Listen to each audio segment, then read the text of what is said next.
Escobar. Batting 8th will be Suzuki, and batting 9th will be Buxton. At least that's the plan right now. All right, we're at the 1 hour mark. At least we're going balls deep into one sport. I told you I'm fired up about baseball, man. But so let's go through Twins pitching staff real quick, and then we'll say Yoenis Cespedes just a couple times for fun, and move on to other topics. Try, like I said, where this show is not going over 2 hours, so whatever's got to get cut will. All right, but closing out on the Twins Balls on Fire segment here with the pitching staff, which is obviously, if you follow Twins baseball, you know that's our biggest question mark, our biggest weakness. If you know anything about baseball, you know how important a pitching staff is to the success of a team. So here we go with the Twins pitching staff. What is now, keep in mind the rotation for the Twins pitching staff, what they have set right now, what's going to be the day one starting five, what the starting five is going to look like at the midway point of the season, what it's going to look like at the end, of the regular season. All going to likely be different combinations of people, a different name here and there each time, and a different order as well. But so I'll give you both what I think, what I've been told or led to believe, at least it's expected to be on day one right now, as well as, what I think it should be. So, because what kind of sports talk show would it be if I didn't tell you what I thought it should be? That'd be pretty boring, right? All right, so when it comes to the Twins' number one starting pitcher on their rotation, I don't know if there has been an announcement of who that's actually expected to be or not. I'm going to go strictly based off of what I know and what I saw last year. What I know based off of the expectations of guys, what they're getting paid, things like that, as well as what we've seen them do in recent memory, to gauge expectations and, an assessment of their skill level. So, Scotty Ball believes that Erwin Santana, right-handed pitcher, is your number one Twins starting pitcher, followed by Tyler Duffy. That's right. I personally have Tyler Duffy as my number two pitcher on this pitching rotation. That's just my opinion, and I'm sure a lot of people are going to disagree with it. But based off of what I've seen, and I think he's our number two guy. I don't know, at least what we got right now. So that's my opinion. And number three guy, that's debatable. I put veteran Phil Hughes, personally, and then number 4 would be Kyle Gibson. And the thing that I really don't like about those 4 pitchers is that they're all right-handed. I would really like, a solid lefty to be 3rd or maybe 4th in the rotation. If you've only got one left-handed pitcher, you'd like a fairly solid one somewhere in the middle, 2, 3, or 4. That's not the case with us. Our best left-handed pitcher is Tommy Malone. He will fight for the 5th and final starting spot on this team with Kyle Gibson, as well as with the extremely highly paid Ricky Nolasco, one of the worst, if not very, very possibly, definitely arguably, the worst acquisition, biggest waste of money that the Minnesota Twins have ever had as a franchise, ever in their entire history. This guy's making, God, I want to say he's making like $11 or $12 million a year to not even be good enough to be in our starting 5 pitching rotation, which is pathetic. Well, man, so bad. But he is going to fight for that 5th and final spot, maybe even the 4th spot. I'm pretty sure Santana's spot's guaranteed. Hughes' spot's probably guaranteed, and I think Duffy's spot should be guaranteed. But Gibson and Malone at both of those spots could be up for grabs. Your other contenders outside of Nolasco for those final rotation spots would be Trevor May, who I feel is going to wind up in the bullpen as a middle reliever / setup man, And I think that's exactly where he belongs and provides by far the most value to this team.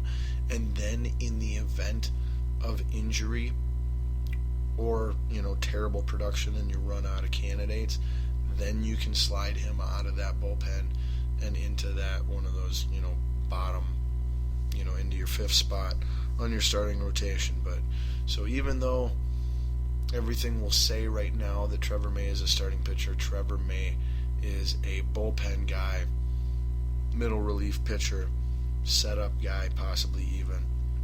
That's Trevor May's role on this team, and I believe he's really good at it. I really like having him in that role. It makes me feel a lot better about our bullpen and our pitching staff. But we'll get to the bullpen here in just a second. And other starting pitchers, at least labeled starting pitchers, that are trying to make the team or might end up in the bullpen, in my opinion, the best chance would go to Taylor Rogers, simply because he is the only other left-handed arm that is, listed as a starting pitcher, along with Tommy Malone. Literally, that's it, Malone and Rogers. Also, Michael Tonkin. No, wait, he's a relief pitcher. Never mind. Scratch that. Excuse me, the one other starting pitching candidate is... Oh, that's all of them. Yeah, that is all of them. We did go through them all. Okay, cool. All right, so that's it. So you're battling out for the final spot. We got Santana and Duffy, Hughes and Gibson, and Malone. I think those are your five. However, battling for a spot is Nolasco, May, Rogers, and also look for the big name, that everybody here in Minnesota is talking about at some point in the season. Not right away. We don't want him the first couple weeks, okay? Because the way baseball works, it's just like what the Cubs did with their Rookie of the Year, Chris Bryant, last year. If you simply wait 2 or 3 or 4 weeks, whatever the period is, for that year and on that player's deal, you can get a whole another year's worth of contract control on them. So do you want them to play 3 extra games in this season? Or do you want them to sit out 3 to 4 games this season at the beginning of the year and then have a whole entire year's worth of games added on to the end of their contract that they have right now, when they're hopefully in their prime and really awesome? Of course that's what you want. Duh. So keep Jose Barrios in the minors for a couple weeks to start the season. But come May, definitely come June, if Barrios ain't called up by June, heads should roll. But give him at least 2 weeks in April to the entire month of April to just kind of tune up, get his body and arm and mind ready to go for the show, but let him do that in the minor leagues for just a couple weeks, few starts, 2 or 3, and then call him up in May.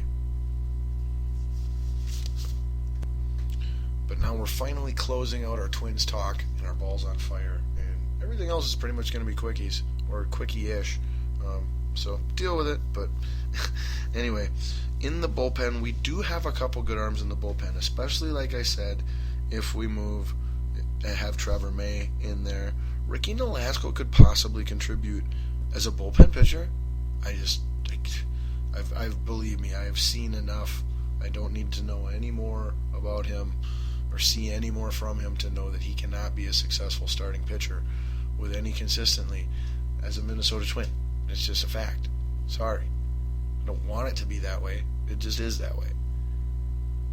But with the bullpen as it sits right now, our strengths are at our closer position, with Glenn Perkins back from injury, hopefully 100% himself and playing at his pre-All-Star form from last year and previous seasons.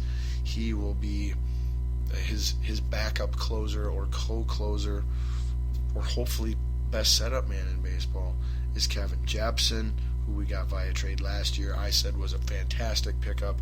Most people tried to downplay it and just, it's whatever. He's not that good. And just because Perkins is injured, and then what do we do when Perkins is back? It's like, no, this was a really good, like, are you kidding me?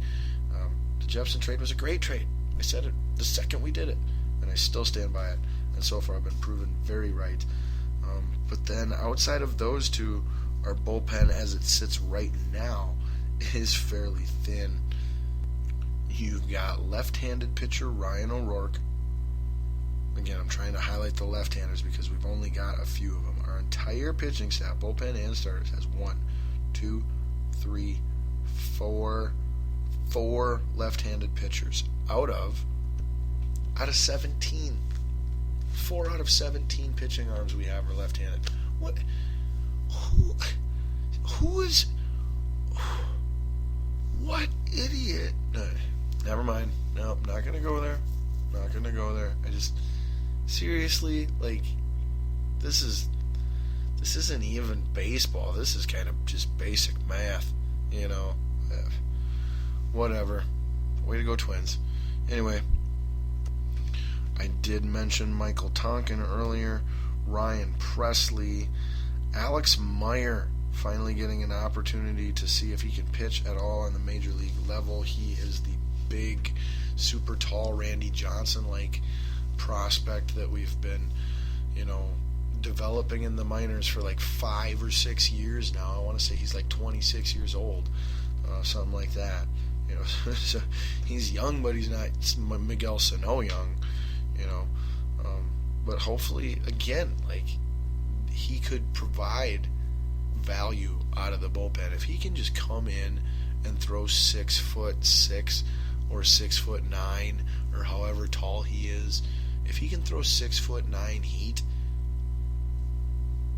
for 1 full inning, 1 to 2 full innings, like, that's huge. Like that, if he can do 1 to 2 innings every other day, just coming in and just boom, 99, 105, 102, 107, just throw monster big guy heat, he can provide some value. So I'm hoping for that. Hopefully we'll see that. Also, J.R. Graham in the bullpen, Casey Fine, at least I think it's Fine, maybe it's Finn, and JT Chargois, it's Chargois.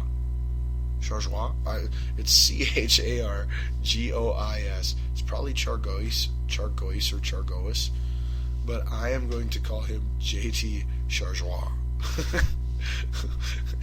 JT Chargois. I love it. That's great. That's almost as good of a name as Yoenis Cespedes.